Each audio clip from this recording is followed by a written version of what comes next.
Hi everyone, my name is Alexander Dunaev, and this is the second day of Winter Data Meetup. Thank you that you are staying with us. So today we have again 10 interesting talks.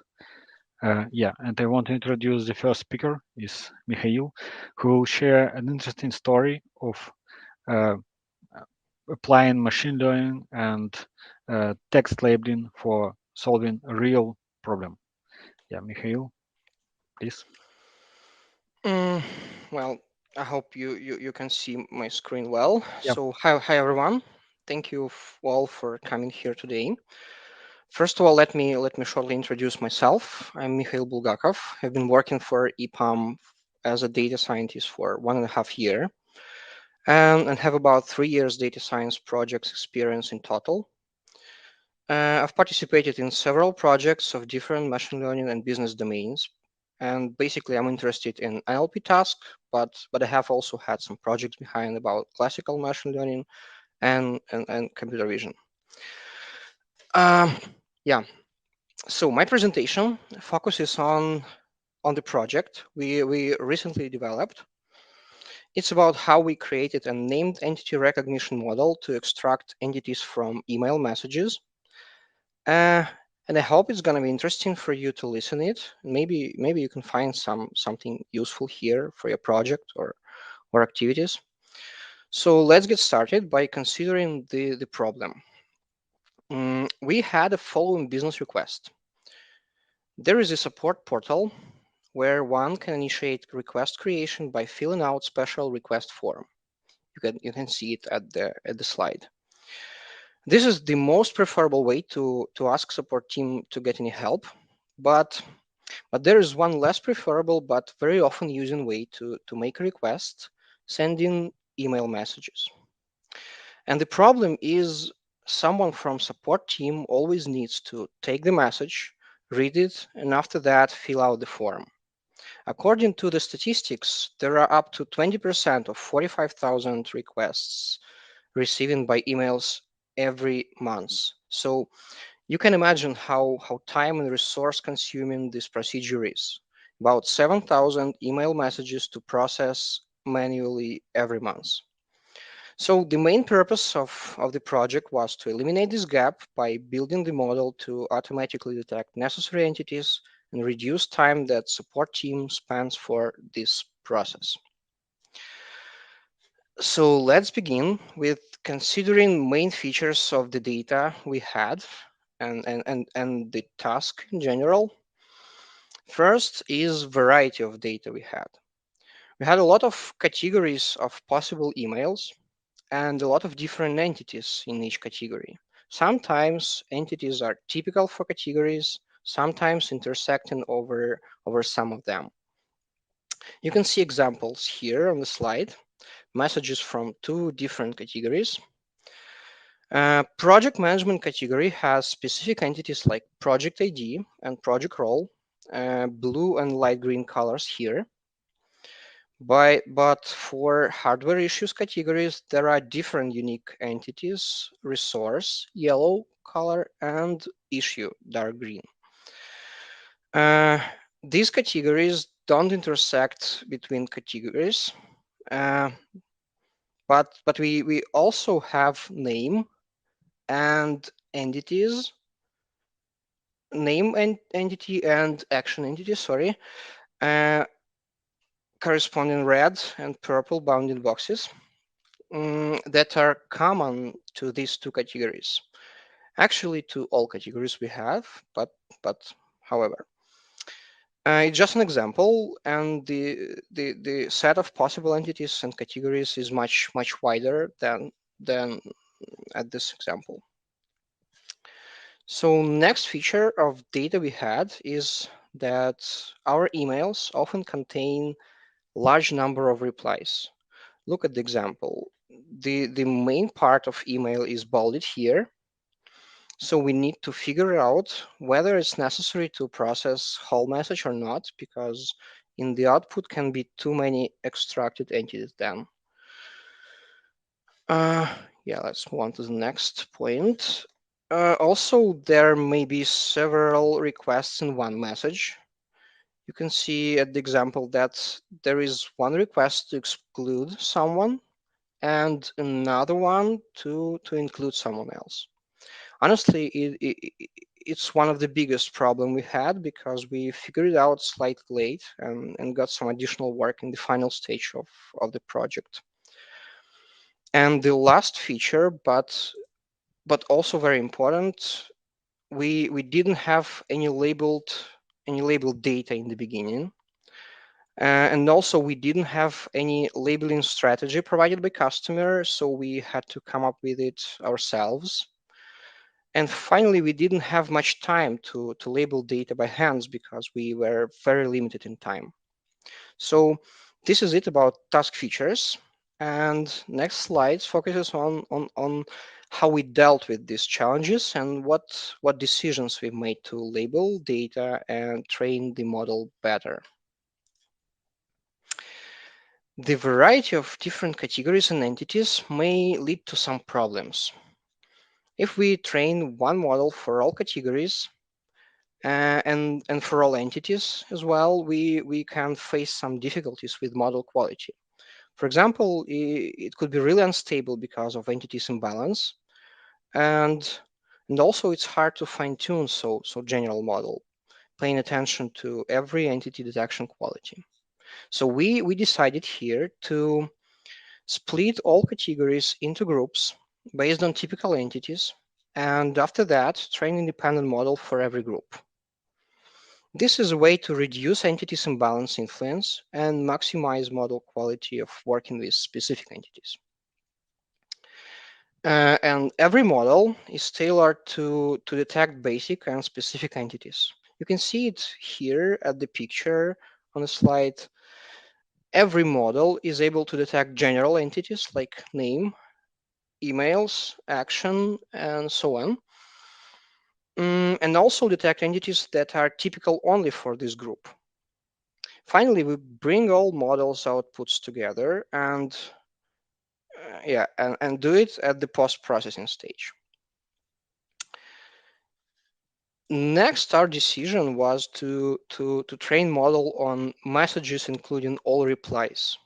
Although it's obvious that we need to extract entities only from the last message because only last message always contains actual request formulation, but the huge number of replies allows us to get much more entities to train on.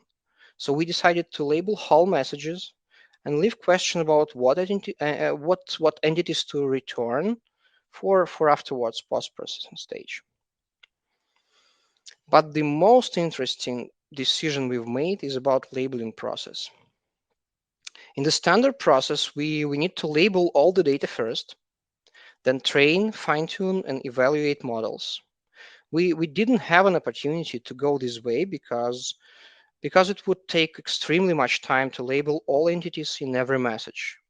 So we decided to use Label Studio framework here. It's not just because it's useful enough tool, but also because it has a very interesting possibility to automatically label data. You can write a Label Studio wrapper for your model, start Label Studio ML server locally, and get the opportunity to easily use predictions of already trained model to label next data. All you need to do manually is look at the predictions and correct them if it's necessary. You can see it at the scheme. We'll label very little bit of data by hands using Label Studio user interface. Then train first iteration of model. By the way, it doesn't really matter what machine learning framework we use. Next, we start Label Studio ML backend, and I can say a couple words here about what it is. Label Studio ML backend is a software development kit that lets you turn your machine learning code into a web server. Shortly, how it works: you take your model, model code, uh, wrap it with the Label Studio SDK in a special form, create and launch a running server script, and connect Label Studio user interface to this backend. So finally, you have an ability to label your data in Label Studio UI using already trained model, and that's what we actually needed. Uh, After we have a backend with the first iteration of model, we label next batch of data with manually corrections, and then train model again with more data, and do it as many times as we want until we label all the data we have. Finally, we get all data labeled and model fitted on the whole set of data. And a couple more advantages we have using this iterative procedure of labeling. One of them is well-tuned tokenizer we have, because while you're checking predictions, you can notice almost every mistake caused by incorrect tokenizer work and fix it. And also, since we correct all labels during labeling process, we always able to have very good test set without any additional work, because every our test set is manually corrected. So now let's see how long did it take for us to label all the data using this way of labeling. You can see here on the chart how we labeled all the data and trained models. We spent approximately 1 week for one model. Every color line here shows labeling process for corresponding model. Breaking gray line is our estimation of fully manual labeling speed. In other words, how much data labeled we would have if we had processed constant amount of messages every day, like first 2 days. So we see here that gain of using our way of labeling is really significant. Differences between color lines caused basically by different messages and categories. For instance, requests about replacing hardware are usually shorter than requests to change something in internal company systems containing a lot of approvals. That's it about labeling process. And now let's talk a little about models we trained. We decided to try two different models: model provided by Spacy framework and transformer-based model from Hugging Face framework. Why these two? Because these two models have completely different architectures, and it's reasonable to compare them. Spacy model is convolutional model, but Hugging Face is based on transformer architecture. We finally chosen Spacy model basically because of two reasons. We've got quite comparable performance, but Spacy was faster and much lighter. Next, here you can find final evaluation metrics we've got. These are average entity classification metrics for every model. We made a validation on manually corrected test set for every model. We left 20% of data for this evaluation stratified by entities. You can notice that some models have worse metrics than others. It's because some entities are more complex and harder to recognize. But still, these metrics look pretty good. Next slide focuses on post-processing we've done. But why we actually need post-processing here? Why don't we just give the result of our models to user and that's it? Main reason is that we still have some problems after labeling and training decision we've made. First, we process whole messages with all the correspondence, and the result often contains unnecessary entities from replies. Second, we do nothing with the situation when there are several requests in one message. Also, there were some additional business requests about format or final result they wanted to see. So we definitely need in some post-processing layers to prepare models outputs for final usage. And let's discuss that post-processing procedures from the side of problems we just mentioned and some others. We've made a decision to train on whole messages, but in the final result, we of course need to have entities from the last message. To take on the last message of correspondence, we implemented the algorithm that splits message into parts based on common letter ending patterns, and the output of the model contains only entities from the last message. You can see it at the slide here. Um, Common letter ending pattern here is best regards, um, and yeah, in the final result, we see only entities from the first part of the message before this pattern. Since we have a sorry, since we have a combination of models uh, applying in parallel, there are two possible problems with combining their outputs to the one final result.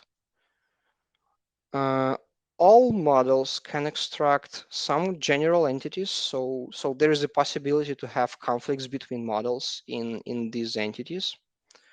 And also we can find unnecessary entities for some category. So we implemented the algorithm of entity filtering. You can see an example how it works here. We choose entity with maximal length if there is a conflict. And we have a possibility to give a list of entities you expect to recognize, and the model is able to drop unnecessary ones during the process. And a couple more challenges we left for post-processing stage. Uh, One of them, there was a business request to indicate if we found some entities existing in company glossaries. For example, names, project roles, titles, and so on. So here we made an entity mapping procedure where we map found entities to existing elements of glossaries. And the last problem we had is a possibility to have several requests in one message. We have already mentioned this problem. It was one of the biggest challenges for us and the largest improvements we're still supposed to do. We didn't have much time to implement something more complex, so knowing that the base entity in almost every request is action, uh, you know, add something, initiate something, remove someone, all these are actions. We decided to split message by actions and get several requests based on so very simple assumption. We called it complex entities creation. It works pretty well for a big part of cases. So for now it's enough, but still it's very big field of improvements. That's it about post processing. And now I have couple more slides left to sum it up and make some conclusions. Here you can see a general scheme of our service. We have already discussed almost all its elements, and I placed it here just to bring it all together. We have two services here: Model API based on Fast API framework, and Job to regularly update glossaries. So summing up, the process looks like we send JSON with requests to the model. Model's outputs go through post-processing layers, and we finally get the resulting JSON with predictions to send back to user. Yeah, this is pretty much all I wanted to tell you about this project. The last thing I would like to mention is improvements we're supposed to be done. The main thing is, since we have very simple rule-based algorithm of complex entity creation, we can implement something more complicated. For instance, model with entity relations. After we get the result of user experience testing that is currently taking place, by the way, we we will adjust some parts of our labeling strategy. And also we are planning to extend the number of categories to process, because now there are only the most necessary ones for business. Yeah, that's all I wanted to share with you about this project we developed. So if you have any questions, you're welcome to ask. Yeah, and thank you for your attention and for your time. Yeah, thank you, Mikhail, for a very interesting topic and yeah, your project. So of course we have questions, and yeah, we have some questions from in YouTube. Maybe you can. Uh, I don't know if you understand it. Can I depict this labeling procedure as follows? The model that label data for itself iteratively. Could you repeat please the formulation? Yeah. Can you see it? Yeah. Can you depict the labeling process of phone? There is the model that label data for itself iteratively. Uh, Not really, because better to say we iteratively train model on different parts of data we have. We label data and train model iteratively, step by step. Uh, and every next step have more data to train on that previous ones. So and we have possibility to do it really fast, because we use pre-trained models to label next batches of data. Okay. Hope we answered the question. Yeah. Next we have is developed model could be reused on other projects for other customers. So yeah, maybe for example, what if we receive emails from customers about I don't know, platform failure, and can we create some Jira tickets automatically? I think What do you yes, think? but we need to adjust the process and the model. I think we need to somehow to retrain it, because we fitted it only the the messages we have. So but in general, I think this kind of training process can be implemented really good in really wide amount of tasks. Yeah. And could you give more details about this training process? So how many emails did you have at the beginning? You told about iterative process. So how many did you have at the very Yeah, beginning? the best way to illustrate it is to look at this graph. I've already shown it. Yeah, Mm-hmm. and this is exactly numbers of messages we labeled, and the So at x the beginning x about axis is, 50. I think it's something like that. Yeah, we started first 2 days we labeling like 50 emails, and then we started this process, and we see the difference. The Mm-hmm. Again, gray line here is the situation if we label, like, as you said, 50 emails every day. Mm-hmm.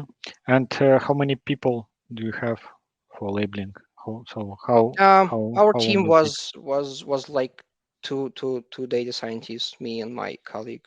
Yeah, So and actually data science is labeled, but yeah, is it possible for example, to invite somebody else who are not data yeah. scientists? But we didn't have an opportunity to ask somebody for help, so Mm-hmm. we've done it on our own. And yeah, could you give me details about some technical, yeah, some hardware that was used for this model creation? So have you used some special, I don't know, uh, geographic processor, GPU or something like that? No, we didn't use some GPUs. We trained it on our local computers, so Mm-hmm. it's not really great amount of data to use GPUs. Mm-hmm. But I suppose if you have like uh, hundreds of thousand emails, you need to use GPU then, at least for training Hugging Face transformer models. Mhm. Yeah. Yeah, so you mentioned about this Hugging Face model. Yeah, you mentioned that you compare those two models, Hugging Face and Spacy, and you've chosen Spacy. That this was so more, so it was better for your situation. So does it mean that Spacy is always better than Hugging Face, and Hugging Face shouldn't be used for Mm, such tasks? no, of course not. It doesn't mean that Spacey better in all the cases. I think I can say maybe in most cases, Hugging Face is better, but for our case, we had not really great amount of data, so we had the possibility to use um, Hugging Face and Spacey in comparison. But yeah, it definitely doesn't mean that Spacey better in general. So I think you always should compare Mhm. and see how it works for your specific task. But you have chosen only these two models, so maybe there are some other. I think for Hugging Face frameworks there are plenty of different variations of transformer-based models. We trained the simplest one, the lightest one, because we didn't have again some GPUs to train it. Mhm. So but in Hugging Face you have a lot of different models to train. So yeah, as in Spacey as well. Mhm. And yeah, and do you implement, or maybe you're going to implement feedback loop, or to improve model quality? Mm, I think it's What it's do you it's think? not question for me. It's better to ask the business about this, but I think it could be really helpful to have some feedback form when user gets some errors in predictions. He can like report the errors in some form. It would be really helpful from my point of view. Yeah, but Yeah, but we something don't like have. that. Yeah, my email was not labeled properly, or yeah, Yeah, parsed properly. Mhm. but we don't have such a service now, Mhm. unfortunately. Yeah, and so I do you support only ticket opening procedure, or so with email, or also you need to support ticket modifications and deletion? For example, yeah, when you open a support ticket, they can request more details, something like that. Mm, now we have only opening opening requests process. I don't think it's really easy to Hmm. to create something for modifications, but yeah, I think we can think about it, but for now we have only opening tickets requests. Yeah. uh, okay, yeah, looks like we don't have any more questions. Yeah, right. Okay, yeah. Thank you, Mikhail, for your presentation. Very interesting project and topic. So hope you will succeed in your direction.